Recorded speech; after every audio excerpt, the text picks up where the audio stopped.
Green Bay Packers 24, Houston Texans 22. Packers with a huge win. They move to 5-2. Texans fall to 5-2.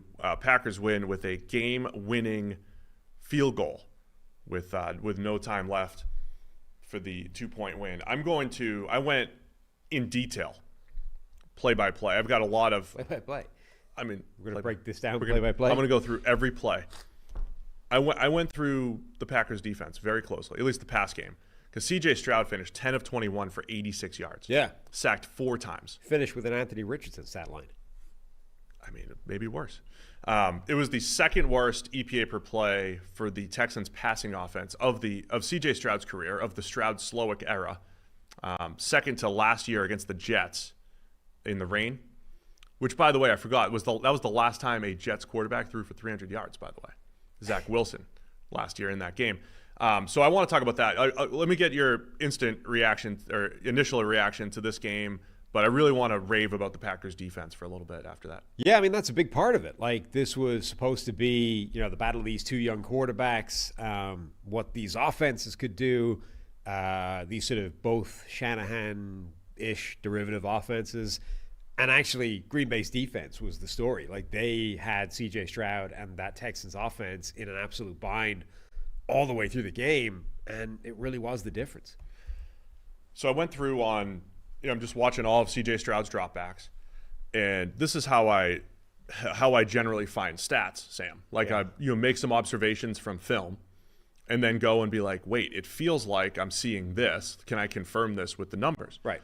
So I'm going through the film, and I'm just like, every single third down, CJ Stroud's under pressure. And not only under pressure, but like unblocked pressure. The Texans pass protection. So from a Texans point of view, the pass protection was awful. But this was the stat that I found here. CJ Stroud dropped back 14 times on third down. He was pressured 12 times on 14 third down dropbacks. And it was the line, it was unblocked rushers, it was the backs and the tight ends were awful, and pass protection too. But I wanted, Jeff Hafley just did a great job, Packers defensive coordinator, and I know Packers fans have been begging for this. He was doing a lot of the stuff that we rave about Brian Flores for, right? Crowding the line of scrimmage. They sacked or created pressure on CJ Stroud, the same exact pressure that they used, or very similar pressure that they used on Sam Darnold a couple weeks ago, where they had the double A gap look, but they also had there was a tight split from the receiver. So the corner is closer to the line of scrimmage, and they blitz him off the edge. Texans didn't have an answer for that. CJ Stroud gets popped. They had Kingsley Enagbare, who's a defensive lineman, running free multiple times. That's just like Laramie Tunsil falling asleep, not picking him up. It was bad across the board from a Texans point of view, and incredibly impressive from a defensive point of view for the Packers, because they were creating pressure schematically and just out-dueling Houston. In every single third down, Stroud was under pressure. And he finished 1 for 5, sacked 3 times, scrambled a couple times. One of them was good. One of them was for a first down. And he had 2 incompletions that were negated by penalty. No success whatsoever on third down. Except that one, the one until, that he got. until the one at the end. That was the one completion. And even that, I think that came after the Packers jumped off sides and kind of like set them up for a was that the one? Yeah, it was a 3rd and 11. That one play that Stroud had, which was outstanding, right? He's had a few of those this year. Yeah. To convert and maybe at the time seemingly save the game. And even that one had like insta pressure with a free blocker or a free rusher, coming off the edge. He escapes that, gets outside, hits a beautiful pass to Xavier Hutchinson on the sideline.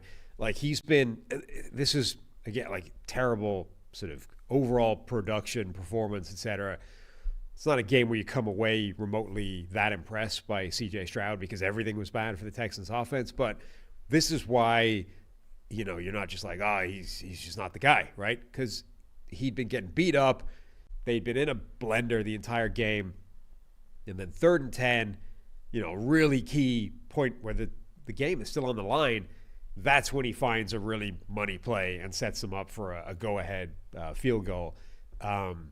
Like, he still is able to take an entire game of getting his ass kicked and then show up for a huge play like that. I mean, sometimes I just like reading my notes. Can I just read my notes? Sure. What did we see here? The Packers had a play where they were moving Rashawn Gary pre-snap. I don't know if this was by design, but he's he's like moving and he's just ends up at linebacker on the particular play, and he comes through unblocked. They looked like they were trying to realign him. I don't know if it was by design, but he comes in unblocked. So again, I think from a Houston perspective, we've talked a lot about this year where teams have not done a great job with twists, stunts, any sort of gap exchanges up front and overload blitz looks. Houston was awful at picking these up, and the Packers were great at creating them in this game. When they did work play action, Houston, things were covered, right? Big dig route, tight window. It looked like the Packers were slow playing the run. They did give up a little bit on the ground in this game. It looked like they were slow playing the run, taking away the play action concepts really well. So their third down package was fantastic. They did a nice job taking away the play action shot plays that Houston likes to make. When they faked the blitz, right, they dropped out on third downs. That Stroud was just off on one or two throws doing that, like everything they did. There was also a sequence where Stroud scrambled on 3 straight dropbacks. And this was my concern with Stroud last year, because he's pretty good creating outside of structure, way better than we had anticipated coming out of college at Ohio State. And he had an awesome scramble for a first down, but also like he is much better when he's sitting there going through progressions and working from a pocket. I don't want him playing like a Mahomes outside of structure. 3 straight scrambles on dropbacks. Like Stroud started to not trust his pass protection and his receivers. So it's just something to keep an eye on from CJ Stroud in particular, from the Texans pass protection in particular, and then from a Packers perspective, I think they showed they could play championship caliber defense against a really good offense. And just this game itself bodes really well for what Green Bay can do down the road. It is wild how quickly things change in the NFL. Like last season, the closest Shanahan derivative offenses were 1, 2, 3 in yards per attempt, right? Like Brock Purdy and Kyle Shanahan, CJ Stroud and Bobby Slowick, and then Tua and Mike McDaniel, right? And okay, Tua's been concussed, he's been out, so the McDaniel one is sort of off the table. But it was like the Shanahan offense was cooking every defensive scheme in the NFL. And then the one scheme that was causing it any kind of problems was that Brian Flores defense in Minnesota, which seemed to have the number of Kyle Shanahan in particular. Now, we've talked about, you had the Vic Fangio systems on defense were in vogue, and that was the meta system. And then all of a sudden now we're seeing Flores defense, Mike McDonald's defense, like the different scheme base as maybe the meta defensive scheme right now. Yep. And that's the one that seems tailor-made, or those are the family that are sort of tailor-made to really screw up the Shanahan offense. And I don't know if that's by design, like teams are specifically trying to find ways of combating that specific offense because that's the one that's breaking the NFL. But all of a sudden, like we might go from, if you don't have a Shanahan like disciple as your coach on offense, you're in trouble because that's the one that's just so far ahead of everything else. In 12 months, we might suddenly be like, that's the one that can't handle this defensive scheme.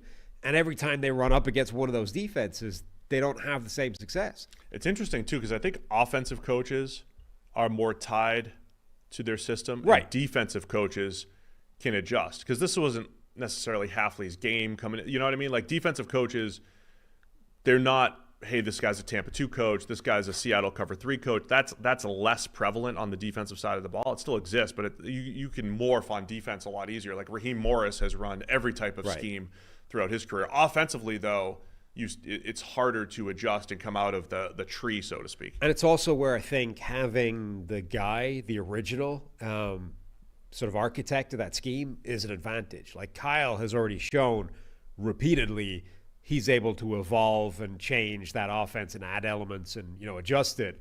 Whereas now the guys that left and are on their own, McDaniel, Bobby Slowick, et cetera, those guys are, okay, now you have to come up with those answers independently on your own. Can you do that?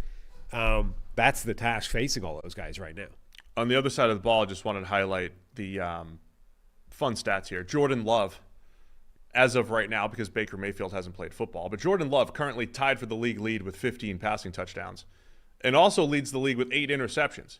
And Jordan Love's missed 2 football games. Yeah. It's pretty impressive. It's not all on him. He's had some weird turnover luck. It's not perfectly synchronized with his turnover-worthy plays or anything like that. But interesting dynamic. Makes me think, I wonder I'm not going to look this up. I don't know how to do it quickly. I wonder which quarterback has the highest percentage. It's got to be Jameis, right? Yeah. Highest percentage of touchdowns or interceptions as a percentage of his total passes. Definitely Jameis. Right? Or Fitzpatrick. It's that class of quarterback.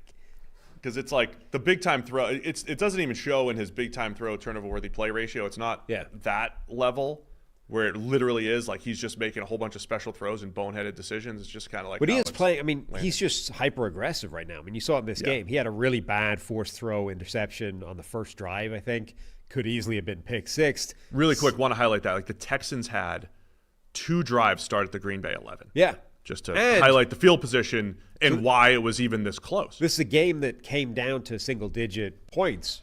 That drive, I think. So bad forced throw interception by Jordan Love. Almost got pick six, set the Texans up. Tank Dell drops a touchdown, like in the end zone. They had to settle for 3 on that drive. Could have been 7. Should have been 7. Yes. Tank Dell drops in the end zone. And that ends up, like, that's more than the difference in the game. Yeah, that was one of Stroud's best passes, actually. Yep. But you have that Jordan Love bad interception, just trying to force too much. But then you also have the Tucker Kraft touchdown. Beautiful. Where that, like, sails inches past the hands of a defender who's right underneath it. Like, that's the kind of margin he's playing with right now. Like, he is threading a needle with half of these pass attempts where he's like, it's either going to be amazing or I'm going to look like an idiot trying to force this through a gap that probably isn't there. He did have a couple of the big-time throws. Touchdown to Dontavian Wicks was beautiful. Yep. Had another pass drop down the field. You know, look, Love is a little volatile right now. The results are definitely volatile, but again, the Green Bay this year has the defense to rely on in spots like this to step up, and I think that makes them more dangerous now than it did before. Oh, a lot more. I mean, they're in that groove right now where they're looking like one of the best teams in the league again, like last year, where they kind of hit the ground running or at midway, and were just a juggernaut from that point on. Couple of other things to mention. Josh Jacobs had his first receiving touchdown of his career. That was the streak. That was the stat. I was 211 straight catches without a touchdown, which was an NFL all-time record, like 6 years. I didn't realize that at all. And remember when he came out, he made that back shoulder catch that you and I, we were watching film together, right? We're watching Josh, like, what? He looks like Julio Jones over there wearing number 8, right? For Bama, making this catch. Great receiver. And he's been a pretty good receiver in his career. It's just funny he hasn't found the end zone. It's crazy. Just such a weird quirk that was, literally an all-time NFL record. Like, sometimes those stats come up. Like Scott Hansen was like right on top of it. Have we been waiting for this? Like this year in particular. Obviously, it's been there for a while. But it was like every now and again you get these streak stats where somebody remembers or notices it, and then that's like now everybody's watching for that, right? I think this year that got flagged somewhere quite early, and it was like, all right, Josh Jacobs still somehow hasn't hit the end zone as a receiver, and then every week it's been like, oh, there's another 5 catches with no touchdown. Anyway, finally got in the end zone. The other thing that struck me as interesting with this game, so this was one of those ones where before the game there was like a little scuffle, a little pre-match rumble. Stephon Diggs, obviously, front and center, single-handedly taking on the entire Green Bay roster, right? He got into it, I think, with Jair Alexander, and then basically tried to single-handedly start a fight on his own. Players have been ejected for less than the contact that Stephon Diggs made on an official who was trying to walk him away from the fight, right? Like a guy who was walking him back, and at some point, Diggs did this thing of like swatted down the guy's hands as like, get the hell off me type of thing, right? Harrison Smith is one that jumps to mind as a guy who got ejected for basically doing that exact thing. That was during a game. I meant to ask if we could get Dean's explanation for... Should we get Dean on Wednesday? Well, we have enough to not talk even about? that. What are the protocols for... Because people have been... That's happened before, right? A pre-game like scuffle has caused guys to get into trouble. Like, probably, yeah. Because contact with an official is supposed to be an immediate ejection, right? And that's happened for like negligible, like accidental contact, let alone deliberate, like swatting of a hands away and saying, "Get the hell off me." Like this, we could have been going into this game with Diggs ejected before the game even started, is what I'm saying. It's always a little volatile over there. Yeah.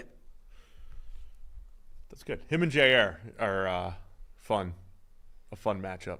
Reunion of sorts. A reunion. From the Vikings days, right? With JR. Anything else?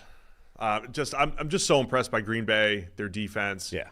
And again, I like to always look at what are teams capable of, because I'm a huge fan of the Texans this year as well. Yeah. But Green Bay took it to them.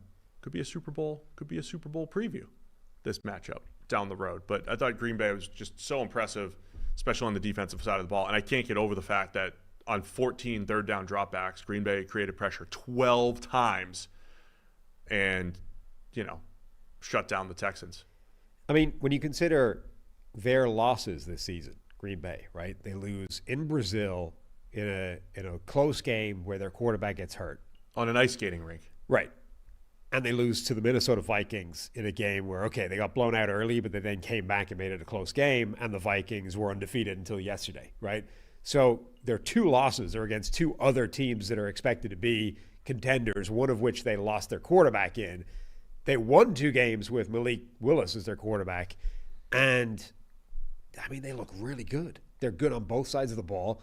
They're young, talented. Their ceiling is sky high. They're absolutely a team to be taken seriously. Thanks for watching all the way to the end of our video. For more great content, click here to subscribe and here to watch another video. We'll see you again soon.